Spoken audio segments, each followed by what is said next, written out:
num grau de profundidade que nos for permitido, né? Até porque em uma aula de 1 hora é praticamente impossível. Olha aí que benção. Então, vamos orar ao Senhor para a gente já iniciar aqui nossa aula e aprendermos um pouco mais a respeito da palavra do Senhor. Vamos orar. Senhor, nosso Deus e Pai, quero, Senhor amado, te agradecer por essa oportunidade. Quero te louvar pela vida de cada irmão, de cada aluno. Te louvar, Senhor amado, por esta oportunidade que o Senhor tem nos permitido. Que o Senhor continue nos dirigindo, nos guiando, nos abençoando. Meu Pai amado, guiando a nossa vida. Abençoa essa aula, meu Pai, que possamos aprender grandemente a respeito da Tua palavra. Em nome de Jesus. Amém.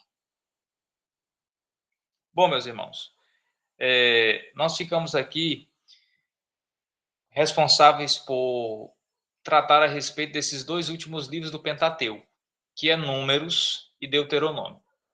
Vamos falar primeiro a respeito do livro de Números. Eu acredito que o livro de Números ele sofre um certo preconceito. Preconceito já pelo nome, porque não é muito atrativo quando você vê um livro chamado Números, né? Principalmente para quem não tem certa afinidade com os textos da Bíblia, quando vê esse nome Números, já dá logo assim uma certa repulsa, porque já imagina um texto muito difícil de ler, já imagina uma coisa muito chata de contagem, de como o nome fala de números, né? Mas quando a gente vai ler o livro de Números, a gente percebe que não é isso. Pelo contrário, se você não lê o livro de Números, você nunca entenderá o Pentateuco por completo. O livro de Números, ele é das bases, dos tripés para que a gente possa entender algumas bases bíblicas da palavra de Deus. Então, Números é interessante que nós deixemos de lado todo e qualquer preconceito por conta do nome ou por conta de alguns censos ou contagens, né, que tem no livro, e que nós possamos meditar com calma nesse livro. O livro de Números, como os irmãos bem sabem, ele foi escrito por Moisés, e ele faz parte do Pentateuco, né? No Pentateuco nós temos os 5 primeiros livros da Bíblia. Ele foi escrito por Moisés. Esse nome Números, esse livro recebe esse nome por conta dos censos ou das contagens que foram realizadas em Israel. Então, quando você vê esse nome Números, ele remete à contagem, ao censo, né?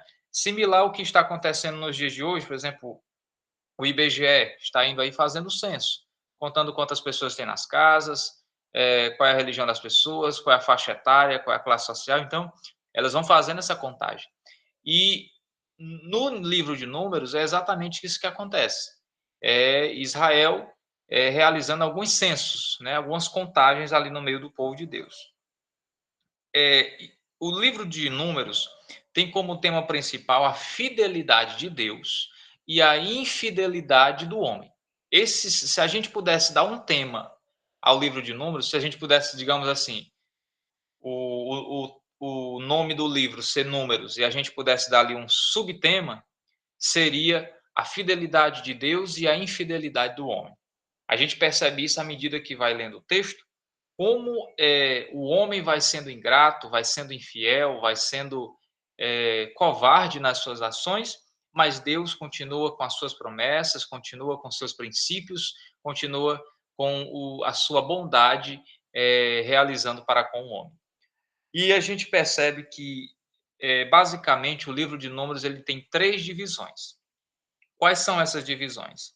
Do capítulo 1 até o capítulo 10, nós vamos falar a respeito da preparação para a jornada. O povo saiu do Egito, já está entrando no deserto e agora eles estão numa preparação para a jornada. Do capítulo 1 ao capítulo 10 é o que a gente vê uma preparação. Do capítulo 11 ao 21, nós temos aí a peregrinação no deserto. Aí vai contar tudo o que aconteceu no deserto, os levantes, os problemas, as dificuldades, as circunstâncias que aconteceram no deserto vão ser relatadas entre o capítulo 11 e o capítulo 21. No capítulo 22, até o último capítulo, que é o capítulo 36, nós vamos ver aqui uma preparação, né, o início aqui de uma preparação para entrar em Canaã, né, para entrar na terra prometida. A gente percebe aqui o povo ali já se mobilizando, já vendo que a qualquer momento eles irão entrar ali na terra prometida, né? Com relação a alguns assuntos do livro de Números, um dos principais seria o próprio censo, né? As próprias contagens que aconteceria ali em Israel. E é interessante porque esse censo era nada mais do que uma forma de Deus organizar o povo, né? Deus está ali organizando Israel para que ele pudesse conquistar a terra prometida. Então isso já mostra o quê? Que Deus é um Deus organizado. Ele não ia permitir que o povo chegasse na terra prometida desorganizadamente.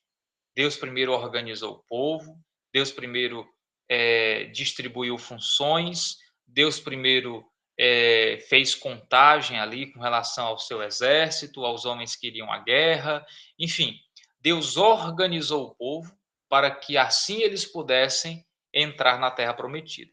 Então, o primeiro ponto que a gente já vê aqui, e isso nos mostra ordem e propósito divino. Irmão, Deus é um Deus de organização. Deus é um Deus de organização. E pode prestar atenção, a coisa que o inimigo mais quer fazer na nossa vida é que nós tenhamos uma vida desorganizada. É que nós tenhamos uma vida relaxada no que diz respeito à organização. Pode prestar atenção. Uma pessoa desorganizada, ela só chega atrasado. Uma pessoa desorganizada, ela vai sair para um compromisso, ela não sabe cadê a Bíblia, ela não sabe cadê o cinto, ela não sabe cadê o sapato, ela não sabe cadê a gravata, não sabe cadê o salto. A pessoa que vai sair perdeu a chave, porque uma alta desorganização faz com que a pessoa perca o tempo, se atrase, perca compromissos, deixe de ir a lugares, né? Então nós temos que ter cuidado, irmão, com a nossa vida no que diz respeito à organização. Números aponta para isso. O livro de Números nos remete a termos uma vida organizada, né? Então, como é que está a nossa vida diante de Deus? Como é que anda a nossa organização? Né? Será que a nossa casa está organizada? Será que o nosso casamento está organizado? Será que o nosso ministério está organizado? Né? Será que nós estamos realizando as funções para a qual Deus nos chamou de forma organizada? Ou nós estamos fazendo do jeito que dá, na correria, na rotina? Então, tomemos cuidado, irmão, porque o inimigo ele quer desorganizar a nossa vida. Né? Então, a gente tome cuidado com isso. Uma segunda coisa que a gente vê no livro de Números nos capítulos 13 e 14, nós vamos ver aqui a história, ou melhor dizendo, o momento em que vai ser enviado espias à terra de Canaã, né? Já ali a terra de fato, onde o povo iria habitar, e vão ser trazidos relatórios. São enviados 12 espias, né? São enviados 12 espias, mas só menos de 10% trouxeram ali um relatório favorável, né? A Bíblia conta que foram enviados alguns espias e esses espias foram, observaram a terra e trouxeram de lá, inclusive, demonstrações da terra, né? Um determinado texto chega a dizer que eles trouxeram um cacho de uva que foi necessário 2 homens para carregar. Então, olha a riqueza dessa terra, né? A grandiosidade dessa terra. Então, o povo chega trazendo um relatório e diz assim: olha, a terra é grande, a terra é frutífera, a terra é fértil, mas tem um problema.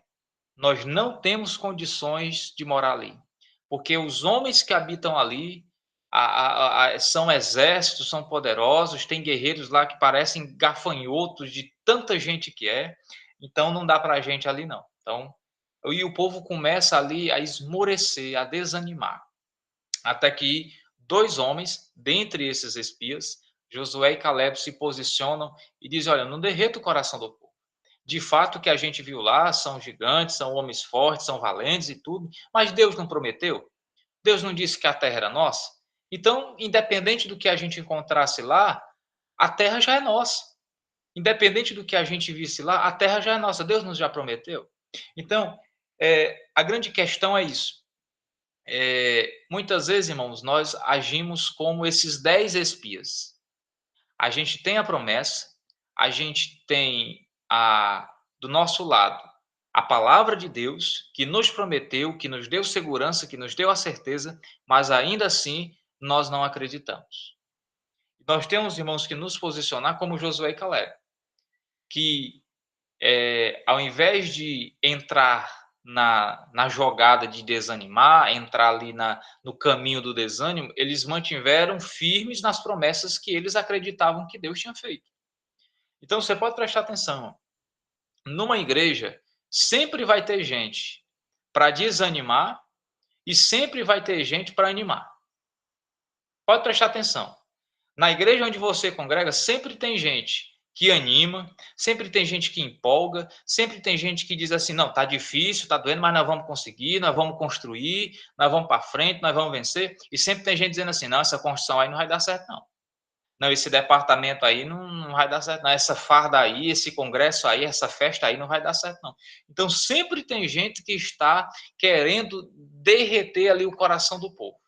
Mas tem outros que estão ali para ajudar. Estão dizendo assim, olha, é difícil, é complicado, mas Deus não prometeu? Deus não cumpriu? Deus não disse que ia fazer? Então, pronto. Se Deus disse que ia fazer, acabou essa conversa. Então, é essa certeza que nós temos que ter no nosso coração, né? De que se Deus prometeu, irmão, não importa o que aconteça, não importa o que eu veja, não importa o que eu sinta, né? Se Deus prometeu, vai acontecer, vai acontecer. Por isso que eu tenho que ter essa certeza no meu coração, né? Eu gostaria que os irmãos, eu acredito que os irmãos estejam aí com a Bíblia em mãos. Abra sua Bíblia aí comigo, em Números 14 e o versículo de número 8. Olha o que é que diz o texto. Números 14, o versículo de número 8. Se o Senhor se agradar de nós, então nos porá nesta terra e nula dará, terra que mana leite e mel. Olha que maravilha. Se o Senhor se agradar de nós, né? Se o Senhor se agradar de nós, então nos porá nessa terra. Aí fica uma pergunta reflexiva para a gente. Será que o Senhor tem se agradado de nós? Será que o Senhor tem se agradado da forma como nós estamos agindo? Será que o Senhor tem se agradado da forma como eu estou me comportando? O texto está dizendo: se o Senhor se agradar de nós, então nos porá nessa terra. Ou seja, o povo aqui já entendeu que a condição para que eles pudessem entrar na terra era que o Senhor se agradasse deles. Então é isso que é importante, meus irmãos, a gente entender isso. E tem até uma curiosidade. O texto diz: se o Senhor se agradar de nós, então nos porá nessa terra, terra que mana leite e mel. Não sei se você já parou para prestar atenção nessa expressão, terra que mana leite e mel. Observe bem, tudo que a gente come algo que já morreu. Quem come carne é um animal que morreu. Quem come, sei lá, quem nem come carne, come o arroz, por exemplo. O arroz é uma planta que teve que morrer, teve que dar o seu fruto para que você pudesse comer, né? Quem come o feijão. Então, tudo que a gente se alimenta de ou planta que já morreu ou animal que já morreu, né? Você comeu uma linguiça, você comeu uma bisteca, você comeu uma picanha, né? É tudo de animal que já morreu ou de plantas que já morreram. Mas é interessante aqui, o texto diz assim, terra que mana leite e mel. Você já parou para prestar atenção nessa expressão? Porque, leite. O que produz leite? Animal vivo ou animal morto? Vão concordar comigo que é animal vivo. Animal morto não produz leite. Quem produz leite é animal vivo. Aí a outra coisa mana leite e mel. O que produz mel? A abelha. Agora, a abelha morta produz mel? Não. Quem produz mel é a abelha viva. Perceba que tanto o leite é produzido por um animal vivo, da mesma forma que o mel é produzido por um animal vivo. Sabe o que é que isso me mostra? Que aquilo que Deus tem para mim, aquilo que Deus tem preparado para mim, não provém da morte, mas provém da vida. Aquilo que a terra que Deus estava preparando para o povo não provinha da morte, mas provinha da vida, e Deus já sinalizava isso, mostrando a frutificação dessa terra, dizendo é uma terra que emana leite e mel, ou seja, é uma terra que o mantimento brota da vida, é uma terra que a sustentação brota do que está vivo, né? Veja que maravilha, como é interessante a gente prestar atenção, né? O que mais nos chama a atenção é, primeiramente, dois aspectos. O segundo, Josué e Caleb enxergaram as promessas de Deus acima dos obstáculos, né? Observe, as nossas dificuldades, irmão, elas variam muito dependendo de onde você debruça o olhar, para onde você está olhando, né? Então, veja bem, muitos de nós passamos pelos mesmos problemas, muitos de nós passamos pelas mesmas situações. Agora, nós passamos de formas diferentes, nós reagimos diferente, nós nos comportamos diferente. E por quê? Porque depende para onde a gente está olhando. Então, Josué e Caleb nos mostra que é necessário, no meio do caos, no meio do desânimo, nós enxergarmos as promessas de Deus acima dos obstáculos. Isso é necessário, né? E Números também mostra a questão da desobediência do povo, né? Mostrando também que as nossas escolhas produzem um resultado. E é esse resultado que a gente tem que ter cuidado, porque a gente pode escolher o que vai plantar, mas nunca irá escolher o que vai colher, porque você só colhe aquilo que planta, né? Então, a gente tem que ter cuidado, irmão, com relação à nossa vida. E um terceiro aspecto do livro de Números é que mesmo o povo falhando no seu comportamento, na sua moral, no seu comportamento, Deus continuou mantendo a sua aliança. Deus continuou fiel aos seus próprios princípios. Mesmo o povo virando as costas, mesmo o povo desobedecendo, ainda assim Deus manteve a sua fidelidade aos seus próprios princípios. Amém aqui, os irmãos entenderam? Tá dando para acompanhar? Estou falando ligeiro, estou falando devagar.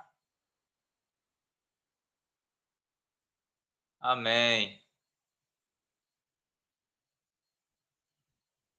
Agora eu vou agora para o livro de Deuteronômio e depois eu vou fazer um contraste aqui entre um e outro, viu? Então a gente já abordou aí o livro de Números e agora a gente vai para o livro de Deuteronômio, né? Deuteronômio. O que significa Deuteronômio?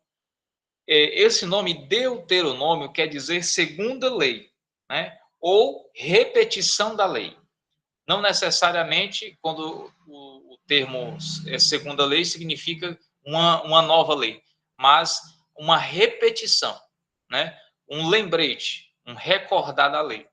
Então, o livro de Deuteronômio, o objetivo principal é recordar o povo dos mandamentos de Deus. Obviamente, o livro de Deuteronômio tem como é que eu posso dizer assim, alguns bônus, né? Alguns mandamentos que são riquíssimos para a nossa vida. E a gente vai ver. O tema principal do livro de Deuteronômio é a renovação da aliança e a preparação para a terra prometida. Pronto. Terminou o livro de Deuteronômio, aí a gente já está ingressando na terra prometida. Então, o livro de Deuteronômio ali é a última preparação do povo antes da entrada na terra prometida, né? Com relação à sua estrutura, do capítulo 1 ao capítulo 4, nós temos a recordação da jornada, né? Onde vai ter ali um discurso, né, mostrando a saída do povo, tudo o que aconteceu. Do capítulo 5 ao capítulo 26, nós temos ali a reafirmação da lei. Ou seja, um lembrete, um recordar, né, de toda a lei, de todos os mandamentos do Senhor. Do capítulo 27 ao capítulo 30, nós temos aí a questão das bênçãos e maldições, né? Quem nunca leu lá Deuteronômio 29, Deuteronômio 28, né, onde vai falar das bênçãos e das maldições, né? Inclusive, se você notar lá, o capítulo que fala das maldições é bem maior do que os das bênçãos, porque a desobediência ela é muito mais prejudicial, né? Então, a gente percebe isso no capítulo 27 ao capítulo 30, falando sobre bênçãos e maldições. E do capítulo 31 ao 34, nós temos os últimos atos, que é o encerramento do livro e, consequentemente, a morte de Moisés. Como os irmãos bem sabem, Moisés não entrou na terra prometida, né? Obviamente, Deus preparou para ele algo muito melhor, mas ele não entrou na terra prometida e morre antes de chegar lá. Antes do povo chegar lá, Moisés morre, né? E uma das coisas interessantes aqui no livro de Deuteronômio é com relação ao grande mandamento, né? Abra sua Bíblia aí comigo em Deuteronômio capítulo 6. Deuteronômio capítulo 6, o versículo de número 5.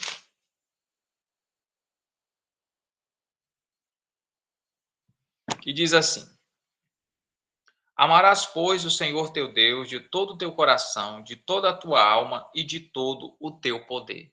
Essas palavras aqui foram repetidas por Jesus no Novo Testamento, né? Então, quando o Senhor Jesus ele fala aquelas palavras no Novo Testamento, na realidade ele está citando uma parte do livro de Deuteronômio, a saber, o versículo 5. Obviamente, na época que Jesus citou, não tinha essa questão de capítulo e versículo, mas ele cita exatamente esse texto.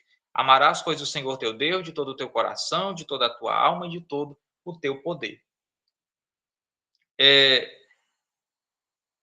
Uma das coisas que eu gostaria de compartilhar aqui com os irmãos também é o capítulo 30 de Deuteronômio, o versículo 19.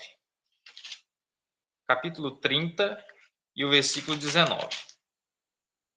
Que diz assim, ó: Os céus e a terra tomo hoje por testemunhas contra ti, que te tenho proposto a vida e a morte, a bênção e a maldição.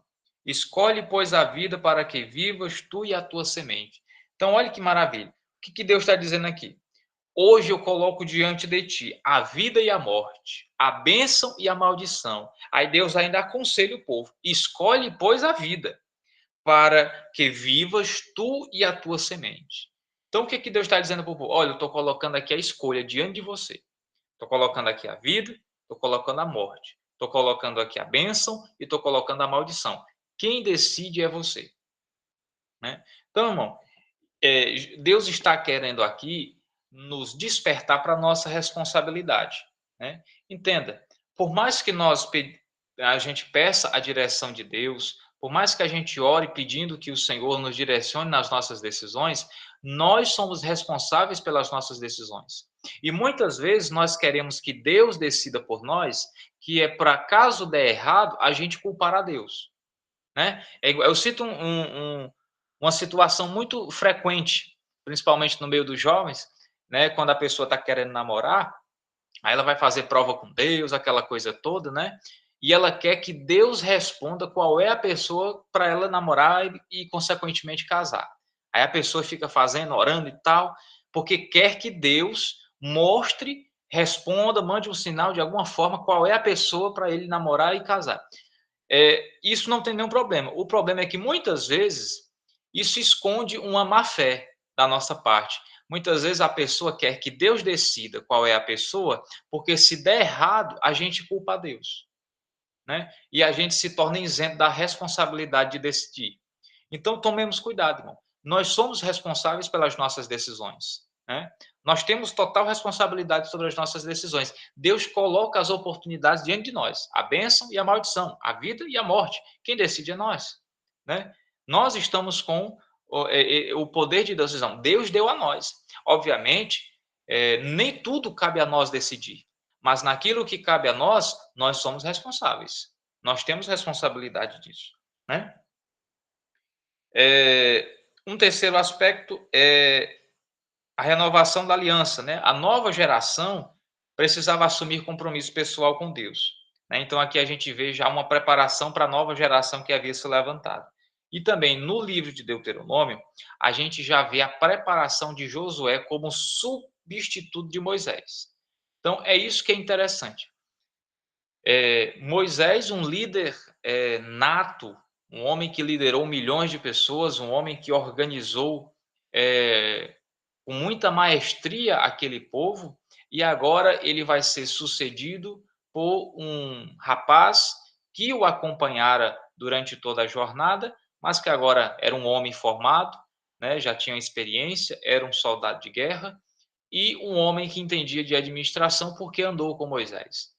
Esse era Josué, que estava ali preparado para assumir o lugar de Moisés quando este partisse, né? Então a gente percebe aqui que há uma preparação para aquele que iria suceder a Moisés, né? E essa é uma questão muito crítica, irmão, nos dias de hoje. Principalmente, tipo assim, os pastores, né, eles têm que se preocupar. É, será que nós estamos de fato preparando pessoas para a geração futura? Será que a igreja hoje está se preocupando em preparar obreiros para a geração que está se levantando agora, né? Será que a igreja está se preocupando em preparar pastores, evangelistas, professores da escola bíblica dominical? Será que nós estamos se preocupando em formar novos líderes, né? Deixando ali pessoas capacitadas, idôneas, moralmente estabilizadas para poderem exercer algum trabalho na obra de Deus? Será que nós estamos preparando essas pessoas, esses jovens, esses obreiros, essas irmãs, para desempenhar esse papel, né? Fica essa questão para a gente refletir a respeito. Uma coisa interessante no livro de Deuteronômio é que a frase mais impactante, assim, que não aparece no livro, mas é o que a gente percebe, que a obediência ela gera bênçãos, né? Então, quando a gente lê, por exemplo, Deuteronômio 29, 28, 29, a gente percebe que ser abençoado não é muito difícil, é só obedecer, né? É só você cumprir o que está na palavra de Deus, você se submeter à vontade do Senhor, e as bênçãos virão sobre ti. Elas te alcançarão, elas que correrão atrás de você. É a porta que vai atrás de você, é a oportunidade que vai correr atrás de você. Então, muitas vezes as pessoas preferem pagar um alto preço do que obedecer, né? Preferem pagar um alto preço no seu ministério, na sua vida, na sua jornada, na sua caminhada, do que obedecer. E a gente aprende na palavra de Deus que obedecer é o que gera as bênçãos de Deus na nossa vida, né? Então, irmão, não adianta a gente desempenhar um papel na obra de Deus, por exemplo. Não adianta eu ser pregador, professor, ministro, obreiro, pastor, se eu não sou obediente.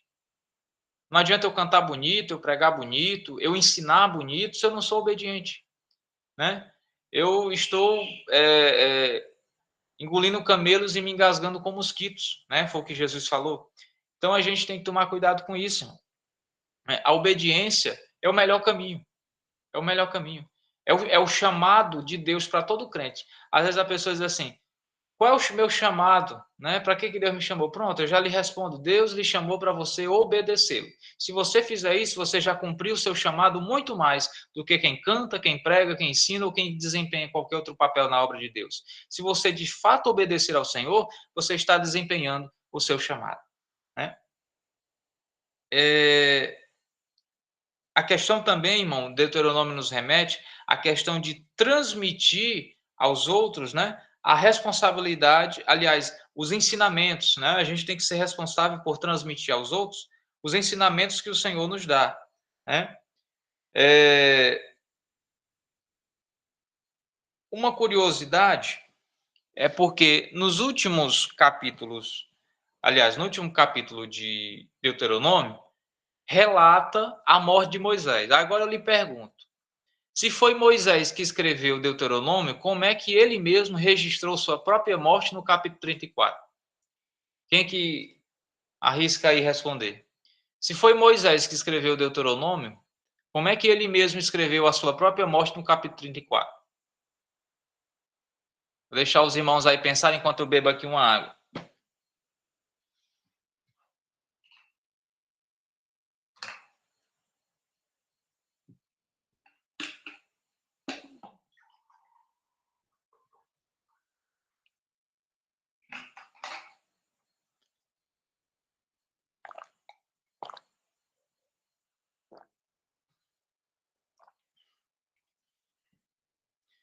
E aí, Rons?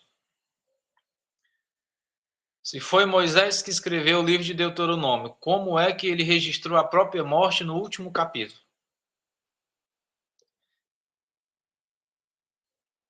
Quem que arrisca responder essa?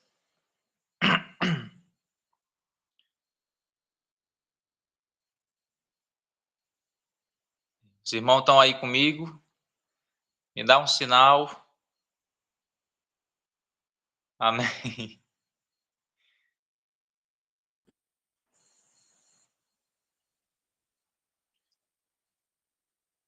Pronto, meus irmãos.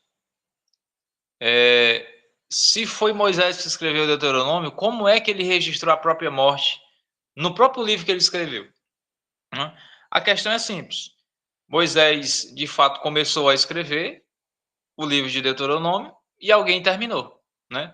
Após a morte de Moisés, alguém concluiu o livro relatando a morte de Moisés, né? É simples, até porque não daria para Moisés relatar a própria morte, já que ele morreu. No caso, alguém, muitos acreditam que o próprio Josué tenha concluído o livro de Deuteronômio, que foi iniciado por Moisés, mas que ele não pôde concluir porque morreu.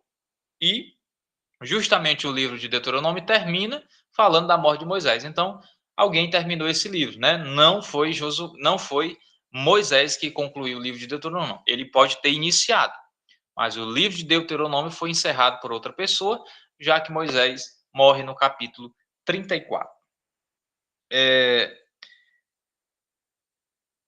Fazendo aqui só um paralelo entre os dois livros, Números e Deuteronômio, o livro de Números ele mostra a caminhada no deserto. O livro de Deuteronômio ele prepara para entrar em Canaã. O livro de Números ele destaca as consequências da incredulidade. O livro de Deuteronômio destaca a importância da obediência. O livro de Números, ele relata os erros da geração antiga. O livro de Deuteronômio, ele exorta a nova geração a não cometer os mesmos erros dos seus pais. O livro de Números enfatiza a fidelidade de Deus. O livro de Deuteronômio, ele enfatiza a renovação da aliança. Então, a gente fazendo esse contraste, a gente pode perceber que esses livros meio que se complementam. Números nos ensina que a incredulidade atrasa os propósitos de Deus. Isso aqui é interessante, porque, veja bem, o próprio Senhor falou através do profeta Isaías, operando eu, quem impedirá? De fato, ninguém pode impedir a vontade de Deus. Se Deus quer, vai acontecer. Se Deus falou, vai se cumprir. Ninguém pode frustrar os planos do Senhor. Mas muitas vezes nós podemos atrasar, atrapalhar. Muitas vezes nós atrasamos os planos de Deus na nossa própria vida. O nosso comportamento, com a nossa atitude. Veja bem, eu não tenho possibilidade de impedir a ação de Deus. Eu não posso. Mas os meus comportamentos podem contribuir para um atraso. Os meus comportamentos, a minha vida, se ela não estiver alinhada aos propósitos de Deus, essa promessa pode sofrer, digamos assim, um certo acréscimo. Vou dar um exemplo a você. Imagine que você recebeu o dom da pregação. Você está no culto, e aí Deus usa um profeta e diz, meu servo, eu vou te dar hoje o dom da pregação, o dom da mensagem, tu vai ser um pregador. Amém. Pensa.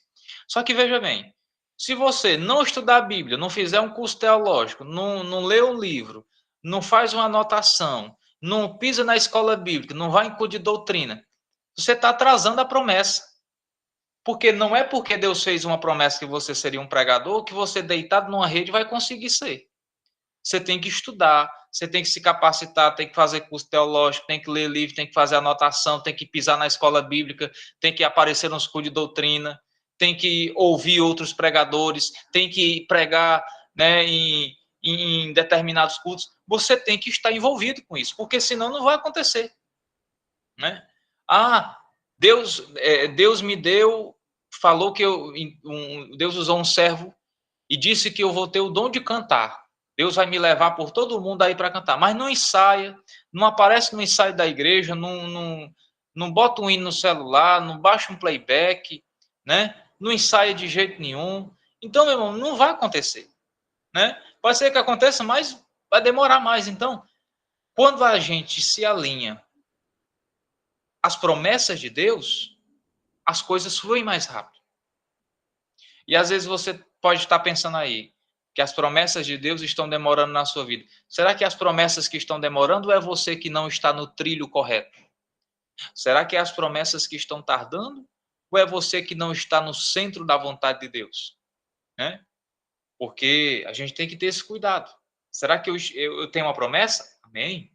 Deus falou? Amém. Mas será que eu estou fazendo o certo? Será que eu estou caminhando corretamente para que a promessa se cumpra, para aquilo que Deus falou se cumpra na minha vida, né? No tempo determinado? Então, a gente tem que ter cuidado com isso. Isso é números. Números nos ensina que a incredulidade atrasa os propósitos de Deus.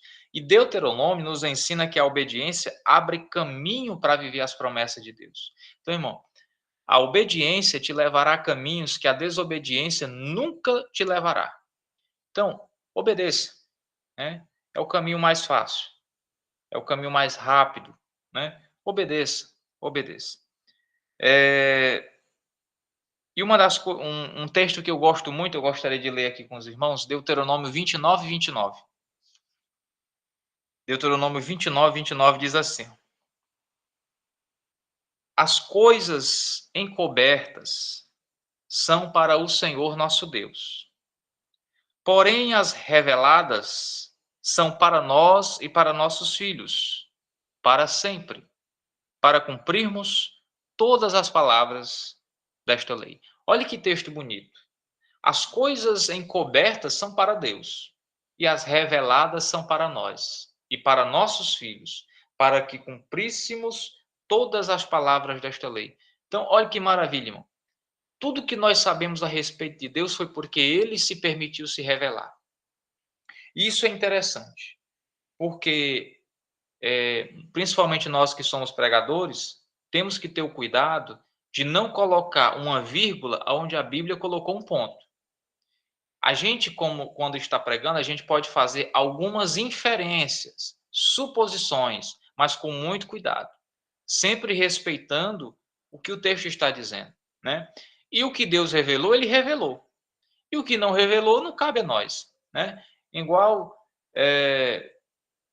irmãos querendo aí desvendar mistérios da Bíblia, né? Querendo aí trazer revelações, desconfirmam dessas aparições de revelações bombásticas da Bíblia, né? Desconfie dessas coisas. O que Deus tinha para revelar já está aqui, né? Aquilo que ele não revelou é porque não era para a gente saber. E o que tem aqui já é suficiente para a gente chegar no céu, então está tudo certo, né? As coisas encobertas são para Deus, as coisas reveladas são para nós, né?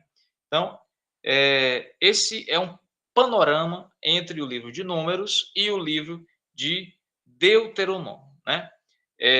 Aqui eu já estou encerrando, meus irmãos.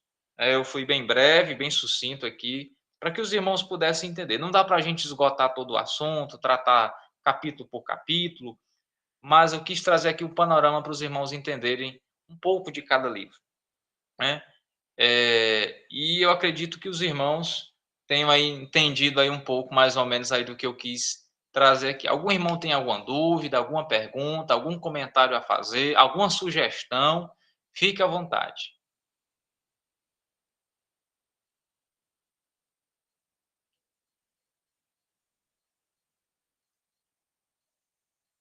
Eu vou beber uma água aqui. Interessante, eu observo, né? E Moisés morreu e, segundo nós falamos, ele não pisou na terra prometida. Mas quando você vai lá para o Novo Testamento, observe que Jesus ele se transfigura-se ali no monte. E quem é que aparece lá naquele monte com Jesus? Moisés e Elias. E Elias, não é isso? Aparece lá. Interessante, né? Que Moisés não pisou na questão física, mas no espiritual, ele estava lá com Jesus. É uma das grandes promessas que Deus fez para o povo. E Deus foi fiel em cumprir com Moisés também. Moisés, ele entrou na terra, pisou lá, junto com Jesus, né? Que foi uma das promessas do Papai Celestial. Né? Quando você estava falando, eu me veio esse pensamento, né, lá na Transfiguração. Né? Moisés estava lá, na Terra Prometida. Aí como é que fica aí, né, a questão? Né? O Pai de Deus, ele é muito fiel. Ele trabalha nas entrelinhas da sua palavra, né? Mostrando a sua soberania. E a sua pergunta aí, que você deixou a turma aí calada, qual foi a pergunta? Ah, isso, os alunos queriam comentar. Os irmãos querem fazer algum comentário? Falar com o professor aí? Está na hora, gente. Vamos lá. Desperta, tu que dorme, que já vem a tua luz, e a glória do Senhor está nascendo sobre ti. Vamos lá. Vamos lá. Vocês têm alguma pergunta a fazer, pessoal?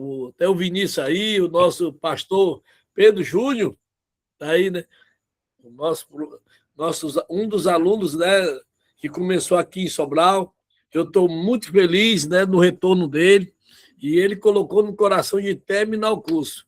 Eu estou aqui apoiando aqui, com toda certeza, né, essa atitude nobre, né, do nosso pastor Pedro Júnior. Cadê ele? Mostrou a cara dele aí, rapaz. Mas depois desapareceu, né? Rapaz, são tímidos, né? Olha, a Bíblia diz, ai dos tímidos, porque não herdarão o reino dos céus. Mandaiana. Opa, aí, olha, apareceu, rapaz. E aí, meu pastor, como é a mensagem?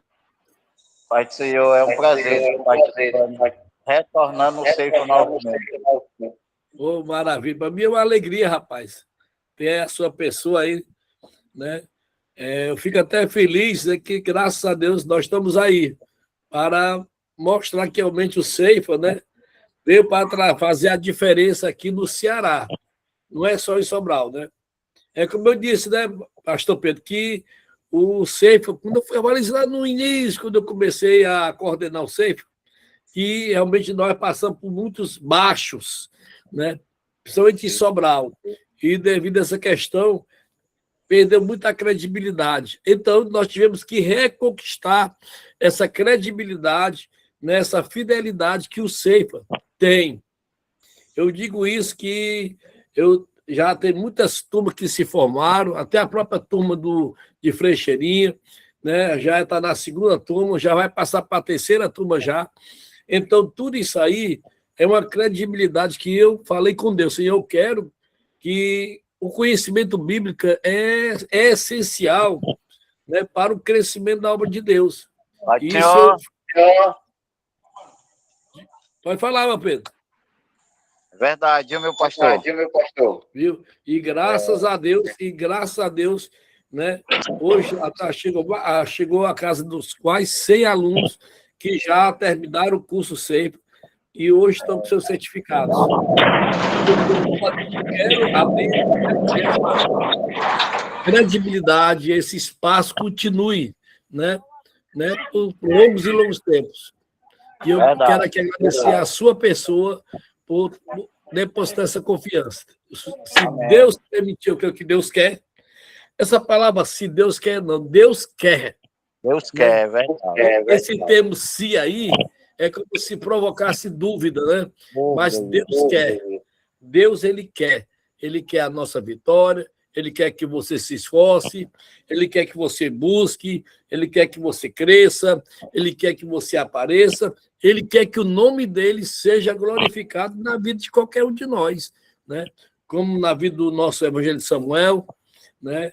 Tá aí, para quem quiser, rapaz, tem um pregadorzão aí, viu, gente? nosso evangelista Samuel. Não sei se o pastor Joel vai liberar ele.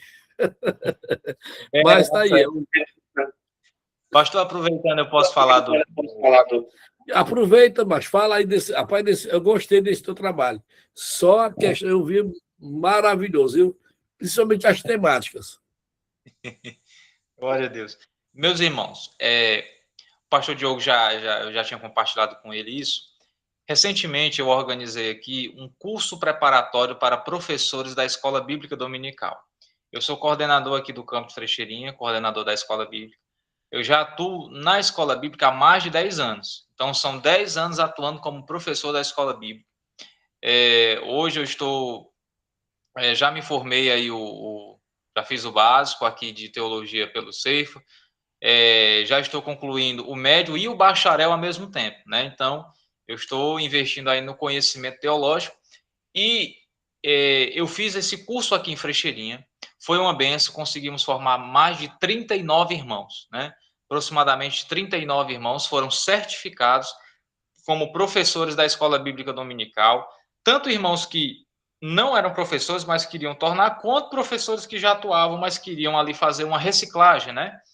E aí foi uma bênção, os irmãos gostaram. E aí eu resolvi juntar todo o conhecimento que eu tinha e esse curso e fiz um e-book, né? Um livro digital no formato PDF. Então, eu estou divulgando aos irmãos porque eu acredito que pode ser muito útil para quem participa da Escola Bíblica Dominical, você que é aluno, você que é professor, que é coordenador, dirigente de congregação. O e-book ele abrange, até uma criança consegue aproveitar o conteúdo. Eu coloquei ali aproximadamente umas 30 referências bíblicas no e-book, ou seja, eu tirei tudo da Bíblia. Eu dou instrução lá no e-book sobre, por exemplo, usar ilustrações na aula, e eu dou referências bíblicas de Jesus usando ilustrações. Então, é um e-book bíblico, certo? Ele não substitui a Bíblia, pelo contrário, ele está apenas ali reforçando o que a Bíblia já diz, né? Então, eu me preocupei com isso e estou trazendo esse e-book. Ele é bem direto, bem objetivo, focado exclusivamente no comportamento do professor, nele ser exemplo e tudo. Então, eu gostaria de divulgar aos irmãos. Eu não sei como é que a gente poderia fazer. Os irmãos, se quiserem entrar no meu Instagram, tem um link lá, Evangelista Samuel Rocha, bem fácil de achar. Os irmãos que querem adquirir o e-book, fala aí com o pastor Diogo, pede para passar meu contato. Ele já tem acesso ao link também, eu já enviei para o pastor Diogo. É só ele encaminhar para você e você consegue adquirir o seu e-book. Assim que você pode comprar tanto pelo Pix quanto também passar no cartão. Viu? Qual é o valor do e-book, Evangelista Samuel? Não sei se os irmãos vão conseguir pagar, né? O e-book custa apenas, meus irmãos, R$19,99. R$19,99. Eu fiz isso porque eu gosto de me doar assim para a obra, tanto é que quando o pastor Diogo me chama para cá, dificilmente recurso, só se não der mesmo, se acontecer alguma coisa, aí eu não consigo vir para cá para aula.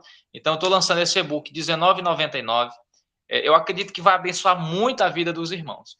E quem sabe um dia a gente pode estar aí dando um curso preparatório aí para professores da escola bíblica, né? O pastor Diogo já vai estar aqui e eu vou estar aqui aprendendo, né? Eu vou estar aqui aprendendo a ser obreiro, né? Estou aprendendo ainda a ser obreiro. Sou evangelista, mas ainda tem muita coisa a aprender. Então a gente vai aprender com quem tem para ensinar, né? Então, o pastor Diogo vai vir aqui dar o curso para obreiros, né? E eu estou aqui divulgando aos irmãos esse curso preparatório para professores da escola bíblica, na realidade, um e-book. Um e-book no formato digital. E detalhe, ele é seu, tá bom? Você pode imprimir. Eu sei que tem alguns irmãos que têm dificuldade com livro digital. Eu confesso que eu também tenho. Eu prefiro o livro físico, né? Eu gosto de caderno, eu gosto de livro físico. Eu não gosto muito de ler pelo celular, não, porque dói logo minhas vistas. Eu já uso óculos, né? Por conta disso. Então, eu queria contar aí com a ajuda dos irmãos. Divulguem também, né? Os irmãos tiverem interesse, peça aí o meu contato ao pastor Diogo. Eu também estou no grupo, mas se os irmãos não me acharem, peça o contato ao pastor Diogo e o link de acesso também está com ele, viu? E qualquer coisa, eu estou aqui à disposição dos irmãos. Já agradeço ao pastor Diogo pela oportunidade e precisando de qualquer coisa, nós estamos aqui. Que Deus possa continuar aí abençoando o Ceifa, toda a coordenadoria em nome de Jesus. Amém. Amém, glória a Deus. Que bênção, né, irmão? Pronto, aí está aí a divulgação deste e-book aí todo especial, com certeza. O seu ministério do ensino vai crescer muito, né? Porque são 10 anos de conhecimento e também de experiência. Dentro das experiências, existe o sucesso e o fracasso. Existe os dois lados. Então, a gente não só aprende com o sucesso, a gente também aprende com o fracasso. Né? O único que não aprendeu com o fracasso foi Jesus. Mas teve um momento que ele sentiu, né? Quando ele disse, Pai, passa de mim esse cálice.